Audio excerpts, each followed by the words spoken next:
नमस्कार, इस खास बुलेटिन में आपका स्वागत है और मैं हूं आपके साथ करिश्मा भारद्वाज और आप देख रहे हैं एएनबी न्यूज। कोरोना की दूसरी लहर ने अपना आतंक दिखाना शुरू कर दिया है और अब रोजाना 3 लाख से अधिक संक्रमण के मामले सामने आ रहे हैं। शुक्रवार की अगर बात करें तो देश में 3.32 लाख से अधिक नए मामले सामने आए थे और इस दौरान 2263 लोगों की मौत भी हो चुकी है। महाराष्ट्र, उत्तर प्रदेश और दिल्ली समेत कई राज्यों में स्थिति खराब हो गई है और बढ़ते मामलों के बीच कई अस्पतालों में बेड्स, ऑक्सीजन जैसी जरूरी चीजों की भारी किल्लत देखने को मिल रही है। बात दिल्ली की करें तो दिल्ली के अस्पतालों में ऑक्सीजन की भारी कमी लगातार सामने आ रही है और अब दिल्ली के बत्रा अस्पताल में भी ऑक्सीजन को लेकर गंभीर संकट खड़ा हो गया है। अस्पताल की ओर से जारी बयान के मुताबिक अस्पताल में महज 20 मिनट का ऑक्सीजन बचा हुआ है और जबकि 350 से अधिक कोरोना मरीजों का इलाज चल रहा है।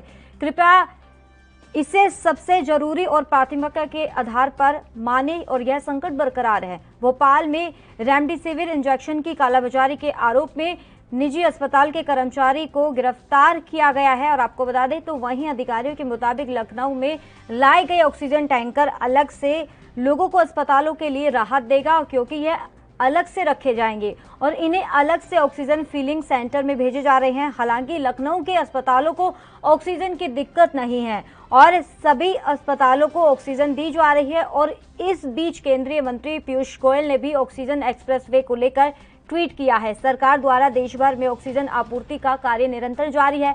अगर महाराष्ट्र की बात करें तो शुक्रवार को 24 घंटे के भीतर कोरोना के 66,836 नए मामले सामने आए और इससे ज्यादा लोग यानी कि 74,045 मरीज ठीक भी हो चुके हैं और हालांकि इस दौरान 773 लोगों की मौत भी हो चुकी है। तो वहीं राजधानी दिल्ली में कोरोना के 24,331 नए मामले सामने आए और 348 लोगों की मौत भी हो चुकी है और फिलहाल दिल्ली में एक्टिव केस बढ़कर 92,029 है और इसी तरह उत्तर प्रदेश में शुक्रवार को 37,238 नए मामले सामने आए जबकि कोरोना के चलते 199 लोगों की मौत भी हो चुकी है। लखनऊ में फिर 5,000 से अधिक मामले सामने आए हैं।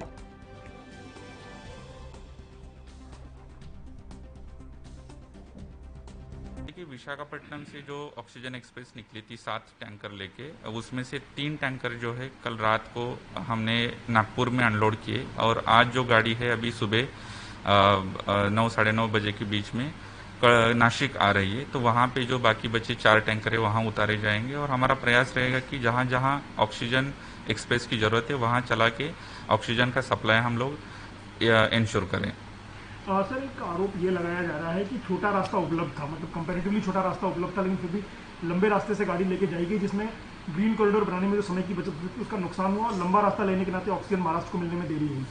देखिए, ऐसा बिल्कुल नहीं है। इसमें जब हम रोरो सर्विसेज चलाते हैं और इस प्रकार का स्टॉक चलाते हैं उसमें बहुत सारी चीज़ें हमें देखनी पड़ती है। तो इसमें हाइट एक मेजर जो है इम्पॉर्टेंट एस्पेक्ट आता है। तो हाइट का इशू कंसिडर करने के लिए हमें जो उस रूट पर जितने आरओबीज रहते हैं या फिर प्लेटफॉर्म कैनोपीज रहते हैं, ओएचसी की हाइट रहती है, इसके साथ टनल्स रहते हैं, इन सारी चीज़ों का हमें जो है ध्यान रखना पड़ता है। मिलकर लड़ना पड़ेगा। तो आप जो ग्रामीण क्षेत्रों के जनप्रतिनिधि है वो सरकार और जनता के बीच की कड़ी बन जाओ। आपके माध्यम से हम सारे काम कराना चाहते हैं। आप जनता को अवेयर भी करो, जागरूक करो और एक छोटी यूनिट चौकीदार से लेके ग्रामीण क्षेत्र के जो सरकारी अमला है हमारी वो और आप जो जनप्रतिनिधि पंच सरपंच रहे वो मिलकर तय करें अपने गांव को कैसे बचाएं, मतलब संक्रमण की चैन तोड़ें, होम आइसोलेशन में दवाइयां का वितरण, बाकी सारी व्यवस्थाएं जो मैं बता चुका हूं अभी आपको, उन सबको करें। हमने यहाँ स्वास्थ्य मंत्रालय में अपने secretary health, DG CSIR, DGHS, स्वास्थ्य मंत्रालय के अन्य वरिष्ठ अधिकारी एवं all India institute new Delhi, Safdarjung अस्पताल, डॉक्टर राम मनोहर लोहिया अस्पताल और लेडी हार्डिंग मेडिकल कॉलेज, ये जो हमारे भारत सरकार के 4 बड़े इंस्टीट्यूशंस हैं यहाँ दिल्ली में, उनके सभी के मेडिकल सुपरिटेंडेंट्स और डायरेक्टर्स के साथ बहुत विस्तार से मीटिंग की है और इन अस्पतालों में किस प्रकार से तुरंत कोविड के लिए डेडिकेटेड बेड्स बढ़ाने की प्रक्रिया, कोविड के लिए आईसीयू के बेड्स बढ़ाने की प्रक्रिया और कोविड के लिए सीएसआईआर की मदद से टेम्परेरीली फास्टेस्ट स्पीड पर कुछ ही दिन के अंदर और ज़्यादा बड़े पैमाने पर बेड्स ऐड करने की प्रक्रिया जो हमारी पिछले दिनों से चल रही है उसको और तेज करने के लिए बहुत विस्तार से चर्चा की है। महाराष्ट्र में विगत कुछ महीनों से मौत का तांडव लगातार जारी है। वसई विरार में 13 लोगों की तड़प तड़प करके मौत हो गई। अस्पताल को अचानक से आग लग गई। इसके पूर्व भी भांडुप में अस्पताल में आग में कई लोग मरे। नासिक की घटना अभी भी देश के लोग नहीं भूले। भंडारा में जब अस्पताल में आग लगने के कारण 10 नन्हे बालकों की मौत हुई थी, उस समय से हम लगातार सरकार से मांग कर रहे हैं कि वे महाराष्ट्र के सभी अस्पतालों का फायर ऑडिट और अन्य सभी चीजों का ऑडिट वे करें। क्यों नहीं करा अब तक? यदि वो किया होता तो आज जो वसई विरार में 13 लोगों ने अपने प्राण खो दिए हैं, वे प्राण बच। महाराष्ट्र में कोविड मृत्यु का तांडव शुरू है। ठाकरे सरकार अब प्रतिष्ठा का प्रश्न न करे, तुरंत केंद्र सरकार की मदद ले, आर्मी की मदद ले। सभी कोविड अस्पतालों का तुरंत एक्सपर्ट अथॉरिटी के द्वारा ऑक्सीजन ऑडिट और फायर ऑडिट करे और आरोग्य मंत्री राजेश टोपे को घर भेजे। तो इस खबर पर तमाम जानकारी देने के लिए हमारे साथ दिल्ली से सीधे लाइव जुड़ गए हैं संवाददाता राजवीर तिवारी। राजवीर तिवारी, अब बताया जा रहा है दिल्ली में जो अस्पतालों की जो स्थिति है वो लगातार खराब होती ही नजर आ रही है। अब फिलहाल ये भी बताया जा रहा है कि बत्रा अस्पताल में ऑक्सीजन की भारी कमी हो गई है, जो महज 20 मिनट की ऑक्सीजन बची है। देखिए, बिल्कुल सही कहा आपने। यहाँ बात करें दिल्ली के अंदर अस्पतालों की, तो अस्पतालों की हालत बिल्कुल बिगड़ती नजर आ रही है, क्योंकि ऑक्सीजन की सप्लाई बिल्कुल नहीं है और कहीं ना कहीं कुछ अस्पतालों के अंदर तो कुछ समय की ही ऑक्सीजन रह गई है। मगर कहीं ना कहीं सरकारी आंकड़ों की बात करें तो सरकारी आंकड़े कहीं ना कहीं कोरोना के आंकड़े जरूर दिखा रहे हैं, मगर जो ऑक्सीजन की कमी से मर रहे हैं लोग, उनके आंकड़े अभी तक कोई नहीं दिखा रहा है। और कहीं ना कहीं सरकारी आंकड़ों के साथ साथ ये भी होना चाहिए क्या ऑक्सीजन की कमी से जो लोग मरे हैं या फिर जो लोग, उनके परिजन जो परेशान है, उनकी स्थिति क्या है। सरकारी रिकॉर्ड के अंदर इनकी भी जानकारी नहीं है। मगर बात करें जिस तरीके से बत्रा हॉस्पिटल की, उसके अंदर भी कुछ समय की ही ऑक्सीजन बची है। मगर बात करें दिल्ली के अंदर जयपुर गोल्डन हॉस्पिटल की, तो उसके अंदर भी ऑक्सीजन ना मिलने की वजह से 20 लोगों की मौत हो चुकी है। और कल भी सर गंगाराम के अंदर भी 25 लोगों की मौत हुई थी। मगर कहीं ना कहीं जो ऑक्सीजन की वजह से मरने वालों का आंकड़ा है वो भी कहीं ना कहीं बढ़ता जा रहा है, क्योंकि कोरोना की वजह से तो लोग बाग मर ही रहे हैं, मगर कहीं ना कहीं अस्पतालों के अंदर भी जो ऑक्सीजन नहीं मिल रही है उसकी वजह से भी लोग बाग मर रहे हैं। मगर जिस तरीके से बात करें सरकारों की, तो सरकारें निरंतर कोशिश कर रही है, मगर धरातल पर कोई भी कोशिश कामयाब होती नजर नहीं आ रही है। मगर जिस तरीके से कल प्रधानमंत्री नरेंद्र मोदी जी ने भी संज्ञान लिया, बैठक की, और बैठक के अंदर तमाम जो राज्यों के मुख्यमंत्री थे वो भी शामिल हुए, मगर दिल्ली के जो मुख्यमंत्री थे वो भी शामिल हुए। और कहीं ना कहीं दिल्ली की सरकार ने या दिल्ली के मुख्यमंत्री ने कहीं ना कहीं दिल्ली के जो अस्पताल है उनकी जो ऑक्सीजन की हालत है उसको कहीं ना कहीं प्रधानमंत्री जी के सामने रखा, मगर कहीं ना कहीं अभी भी पिछले 24 घंटे होने लगे हैं, मगर सरकार की तरफ से अस्पतालों के अंदर ऑक्सीजन की सप्लाई पूरी नहीं की गई है। मगर साफ जाहिर है कहीं ना कहीं स्थिति बिगड़ रही है। उसको संभालने के लिए सरकारों को मिलकर काम करना चाहिए, मगर अभी भी सरकारें मिलकर काम नहीं कर रही और ना ही जो ऑक्सीजन की वजह से मरने वाले लोग हैं उनके बारे में सोचा जा रहा है। सिर्फ राजनीति की जा रही है, थोड़े बहुत खाना पोटी जरूर की जा रही है। और कहीं ना कहीं प्रधानमंत्री नरेंद्र मोदी जी ने खुद काफी देरी की है संज्ञान लेने के लिए। जी बिल्कुल राजीव तिवारी, जिस तरीके से बताया जा रहा है कि तमाम जो राज्य एक साथ काम नहीं कर रहे, अगर एक साथ मिलकर काम करे तो शायद जल्दी से जल्द इस महामारी से मुक्ति मिल सकती है, लेकिन ऐसा दिख नहीं रहा। आरोप प्रत्यारोप लगातार जारी है।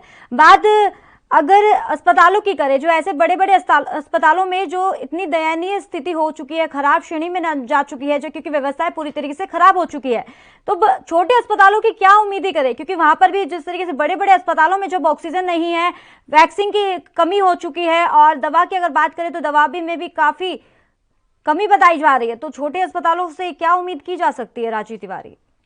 देखिए बिल्कुल सही कहा आपने। यहाँ अगर बात करें दिल्ली के बड़े अस्पताल, एलएनजेपी की बात करें, एम्स की बात करें, या फिर लोक नायक की बात करें, या फिर क्या है आरएमएल की बात करें, ये ऐसे अस्पताल हैं जिनके अंदर सारी फैसिलिटी है, मगर जब इन अस्पतालों की ऑक्सीजन की सप्लाई बिल्कुल नहीं है और इनके अंदर भी कहीं ना कहीं स्थिति आ रही है खराब होती हुई, तो सोचिए जो प्राइवेट अस्पताल है या छोटे जो अस्पताल है जिनके अंदर 50 बेड है, 40 बेड है, 25 बेड है, इन अस्पतालों की क्या स्थिति होगी, क्योंकि कहीं ना कहीं स्थिति बिल्कुल खराब हो चुकी है। और दिल्ली के अंदर ऑक्सीजन से मरने वालों की संख्या, जो ऑक्सीजन जिनको नहीं मिल पा रही है, उनकी संख्या भी बढ़ती चली जा रही है। क्योंकि पिछले कुछ दिनों के अंदर ही देखा था, लगातार कहीं ना कहीं ऑक्सीजन की वजह से लगातार मरीजों की संख्या जो है वो बढ़ती चली जा रही है। और राजीव तिवारी, अब अपडेट ये आ रही है बत्रा अस्पताल से कि अब जिस तरीके से बताया जा रहा है कि महज 20 मिनट की ऑक्सीजन बची थी, अब फिलहाल वहीं पर ही वहां पर ऑक्सीजन सप्लाई कर दी गई है।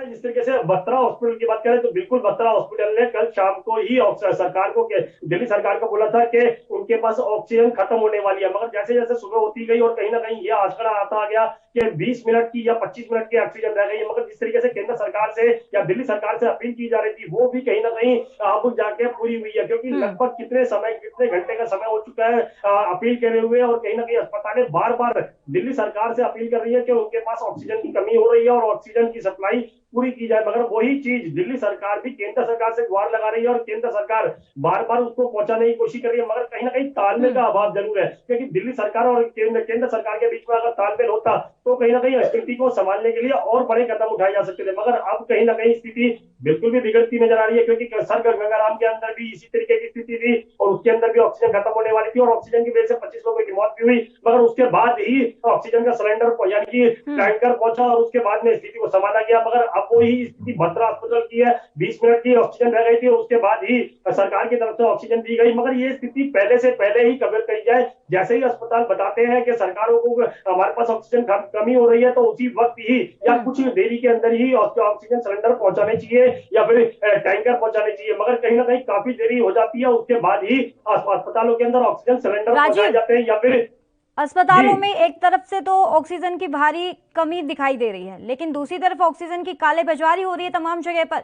क्या सरकार को इस तरफ रोक नहीं लगाना चाहिए? क्या सख्त ऐसे कदम नहीं उठाने चाहिए?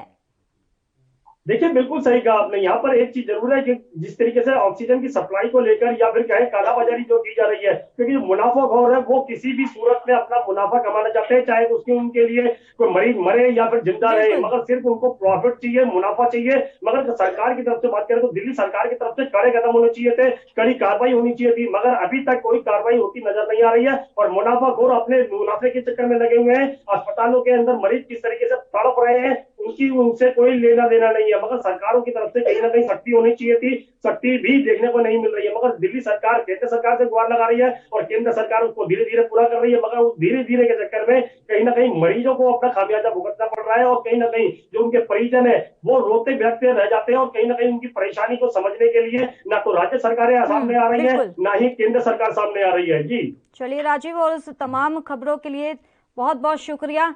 और आपको बता दें कि जिस तरीके से देश में जो हाल बेहाल है और कोरोना को हराने का पूरा प्लान तैयार कर लिया है, ये मध्य प्रदेश के मुख्यमंत्री यानी कि शिवराज सिंह चौहान ने कहा है।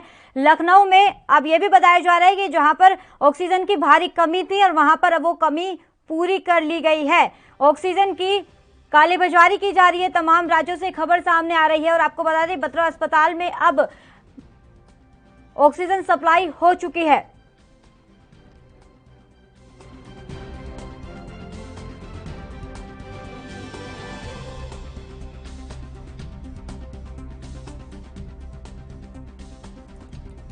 तो कोरोना की दूसरी लहर ने अपना आतंक दिखाना शुरू कर दिया है। आपको बता दें कि अब रोजाना 3 लाख से अधिक मामले सामने आ रहे हैं।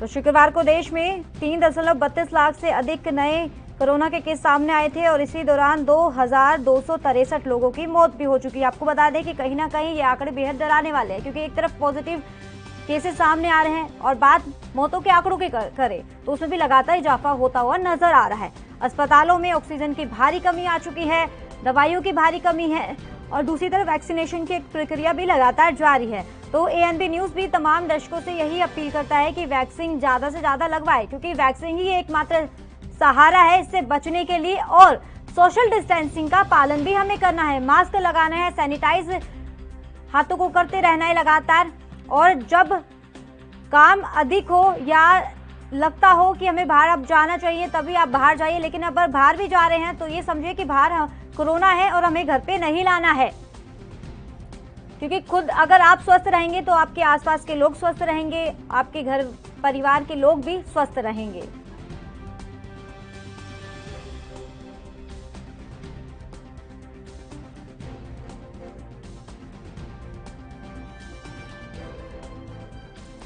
तो बेकाबू कोरोना से सरकार की नींद पूरी तरीके से उड़ चुकी है। इलाज के अभाव में मरीज लगातार भटक रहे हैं, क्योंकि अस्पतालों में मरीजों के लिए जगह नहीं बची है, क्योंकि लगातार कोरोना पॉजिटिव केसेस सामने आ रहे हैं। और बात खांसी जुकाम के जो ये वायरल बुखार हो रहा है तो उससे भी हमें बच के रहना है।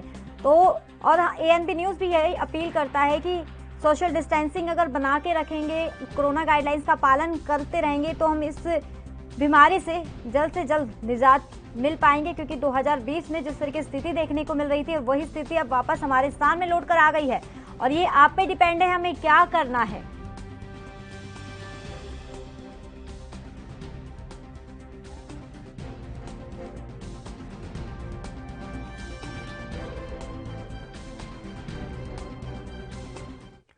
तो सीधा महाराष्ट्र की तरफ रुख कर लेते हैं, जहां पर हमें तमाम जानकारी देने के लिए हमारे साथ संवाददाता सीधे लाइव जुड़े हैं मुरारी सिंह। मुरारी सिंह, महाराष्ट्र में बढ़ते कोरोना को लेकर अपडेट जानना चाहेंगे आपसे।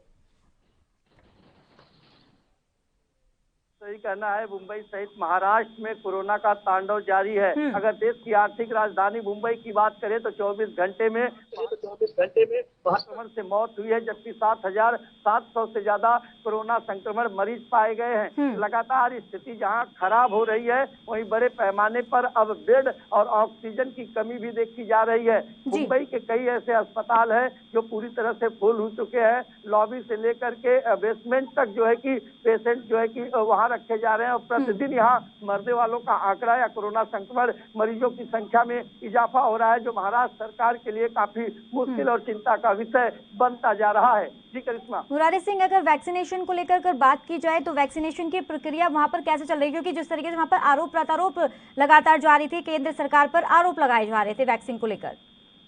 देखिए करिश्मा, वैक्सीन को लेकर के लगातार महाराष्ट्र सरकार केंद्र के ऊपर टिकरा फोड़ रहा है, उसका साफ मुरारी सिंह, इसी मुद्दे पर दोबारा हम आपसे चर्चा करेंगे, बातचीत करेंगे, लेकिन ले चलते हैं लाइव तस्वीरों पर, जहां गृह मंत्री अमित शाह पहुंच चुके हैं, गुजरात में पहुंच चुके हैं, आयुर्वेदिक अस्पताल में पहुंच चुके हैं। कोरोना के बढ़ते मामलों को लेकर वो चर्चा कर रहे हैं लोगों से। गुजरात की सीधी लाइव तस्वीरें है आपकी टीवी स्क्रीन पर, जहां गृह मंत्री अमित शाह पहुंच चुके हैं गुजरात के आयुर्वेदिक अस्पताल में। कोरोना के बढ़ते मामलों को लेकर बातचीत करेंगे, और तो इसी दौरान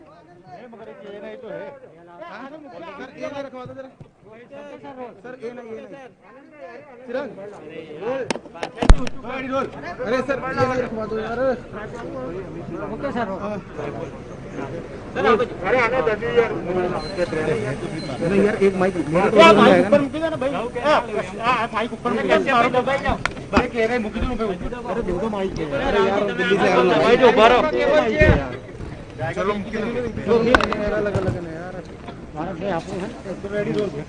आज कोलवड़ा खातर डेजिग्नेटेड कोविड હોસ્પિટલ જેમાં લગભગ 200થી વધુ દર્દીઓ કોવિડના સારવાર લઈ શકે એવી વ્યવસ્થા જે ગુજરાત સરકારે ઇનિશિયેટિવ લઈ ઊભી કરી છે, એમાં અત્યારે 66 દર્દીઓ સારવાર લઈ રહ્યા છે। 66 દર્દીઓ ઓક્સિજન પર છે। દેશભરમાં ऑक्सीजन पहुंचाड़वा माटे प्रधानमंत्रीजीना नेतृत्वमां एक अभियान चालू छे, जेमां गुजरात सरकारे पण ए अभियानने गति आपवा माटे अनेक। तो तो मुद्दे पे वापस आते हैं, हम बात करते हैं कोरोना के बढ़ते मामलों को लेकर। जिस तरीके से देश में हाल बेहाल होता हुआ नजर आ रहा है, कोरोना ने अपना प्रकोप रूप दिखाना शुरू कर दिया है। तो सीधा महाराष्ट्र की तरफ रुख कर लेते हैं, जो इस खबर पे तमाम जानकारी देने के लिए हमारे साथ सीधे मुंबई से संवाददाता मुरारी सिंह लाइव जुड़े हैं। मुरारी सिंह, वैक्सीनेशन को लेकर हम बातचीत कर रहे थे, आरोप प्रत्यारोप का दौर जारी है, तो राज्य सरकार लगातार केंद्र सरकार पर निशाना साध रही थी, तो क्या अपडेट है वैक्सीन को लेकर? जी करिश्मा, अगर वैक्सीनेशन की बात करें तो लगातार महाराष्ट्र सरकार जहां केंद्र पर टिकरा फोड़ रहा था, उसमें कई ऐसे जो है कि वैक्सीनेशन सेंटर थे जहां पर वैक्सीन की कमी देखी गई थी। मुंबई की बात करें या फिर महाराष्ट्र के अन्य जिलों की, तो कई ऐसे अस्पताल थे जहां से लगातार खबर आ रही थी कि वैक्सीनेशन यहाँ पर खत्म हो चुका है। लेकिन जिस तरीके से संक्रमण बढ़ रहा है, उधर सरकार भी चाहती है कि ज्यादा से ज्यादा वैक्सीन महाराष्ट्र को प्रोवाइड की जाए, ताकि सही समय पर सही तरीके से लोगों का टीकाकरण किया जा सके, क्योंकि मरने वालों के जो आंकड़े हैं वो अब लगातार काफी तेज हो गए हैं। महाराष्ट्र का नागपुर, औरंगाबाद, अहमद, धुलिया, सांगली ऐसे जो इलाके हैं वहां पर संक्रमण अभी भी जो है कि लगातार वहां अपना कहर जारी है। तो ऐसे में महाराष्ट्र सरकार चाहती है कि वैक्सीनेशन का काम काफी तेज हो और केंद्र इसमें जो है कि बड़ी संख्या में वैक्सीन मुहैया कराए, जबकि केंद्र की तरफ से साफ तौर पर कहा गया था कि महाराष्ट्र को जिस तरीके से वैक्सीन देना चाहिए उससे ज्यादा वैक्सीन दिया गया है और महाराष्ट्र में सबसे ज्यादा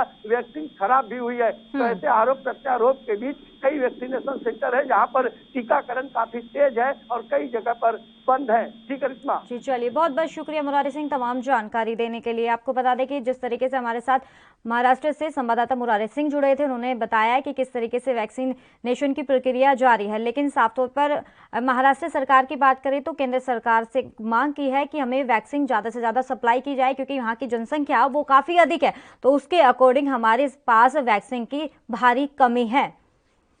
तो लखनऊ में भी अब लगभग ऑक्सीजन की जो कमी थी वो पूरी हो चुकी है।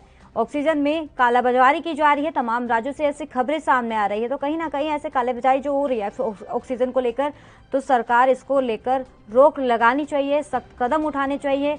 और आपको बता दें कि पुलिस प्रशासन चप्पे चप्पे पर निगाहें गड़ाई हुई है। और बात महाराष्ट्र की करें तो महाराष्ट्र में लॉकडाउन लगा हुआ है और वहां पर भी थोड़ी ऐसा असर देखने को मिल रहा है, लेकिन कई लोगों की लापरवाही भी इसी दौरान देखने को मिल रही है। साफ तौर पर जो लापरवाही देखने को मिल रही है, लग रहा है कि लोग अभी भी जागरूक नहीं हैं।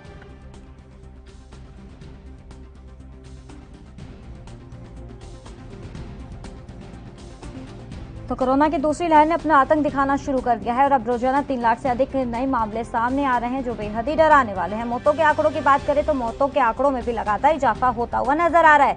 अस्पतालों में स्थिति बहुत खराब हो चुकी है, व्यवस्थाएं पूरी तरीके से चरमरा गई है। तो मध्य प्रदेश की बात करें तो वहां भी हालात बेकाबू होते हुए नजर आ रहे हैं। वहां पर भी लॉकडाउन लगाया हुआ है, लेकिन इसी दौरान कई लोगों की लापरवाही देखने को मिल रही है। तो मध्य प्रदेश सरकार ने बैठक की है, उन्होंने कोरोना के बढ़ते मामलों को लेकर बातचीत की है, अधिकारियों को निर्देश जारी कर दिए हैं कि हमें एक साथ मिलकर इसको सख्त कदम उठाने चाहिए। तो कहीं ना कहीं लोगों को जागरूक भी करना चाहिए।